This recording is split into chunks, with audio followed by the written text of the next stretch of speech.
to learn how to juggle 3 balls. Our performance benchmark for this was how long you could juggle 3 balls without dropping any. We did this last Wednesday before any of us had any experience with juggling before. And today, after 7 days of practice, our practice schedule was 30 minutes of blocked mass practice every day.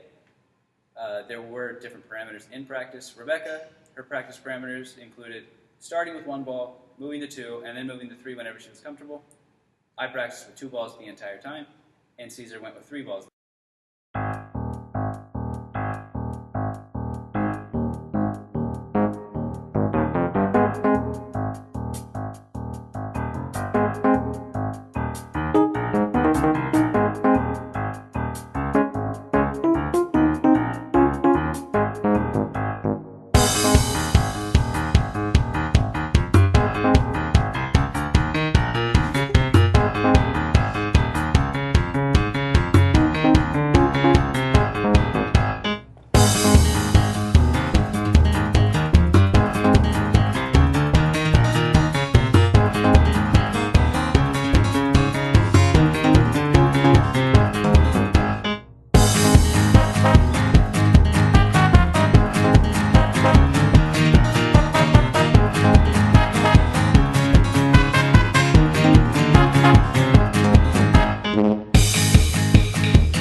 So our results from our trials are as follows. So I practiced with 1 ball, 2, and 3 balls. In the beginning of our initial trial, my 3-ball benchmark was 2.55 seconds, and my final trial was 3.45 seconds. Throughout the week, I only practiced with 2 balls the entire time.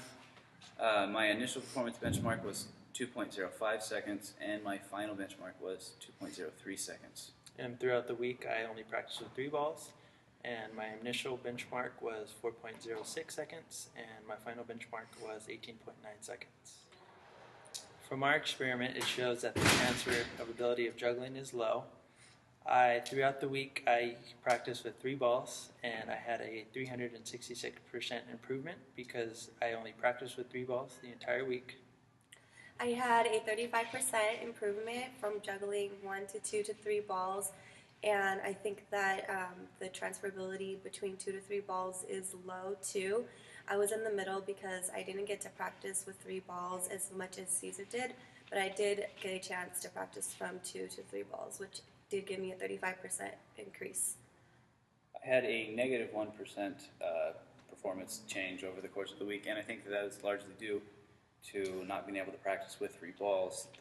Learning 2 did not have much of an effect on being able to juggle the 3.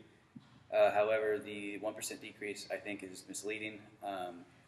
It's not as though I didn't learn how to juggle at all 3 balls. I think that my total time went down in my final result because as an adaptation to juggling, I threw the ball much lower. I would throw it, here instead of way above my head.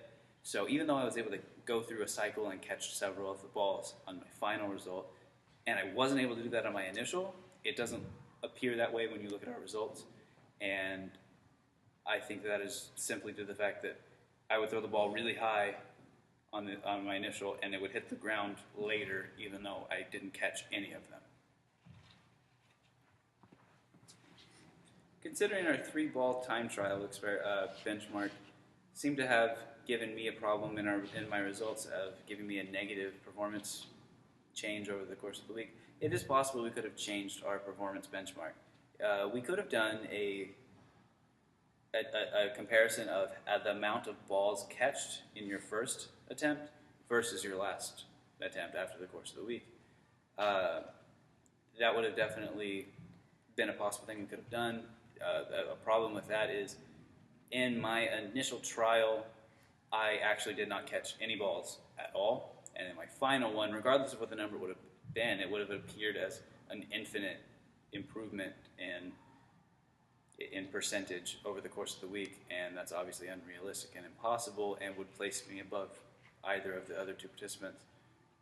And either way that you approached it, it would have given us numbers that were either misleading or just outright untrue. Another area we could have changed was our practice schedule. Instead of practicing for half an hour for a week, we could have practiced half an hour for 2 weeks, and maybe our results would have been a lot better. For example, Rebecca, she practiced with 2 balls until she got comfortable, and then moved to 3 balls. Maybe if we practiced for 2 weeks, she would have got comfortable with 2 balls sooner, and then could have moved on to 3 balls, and her results could have been a lot closer to mine.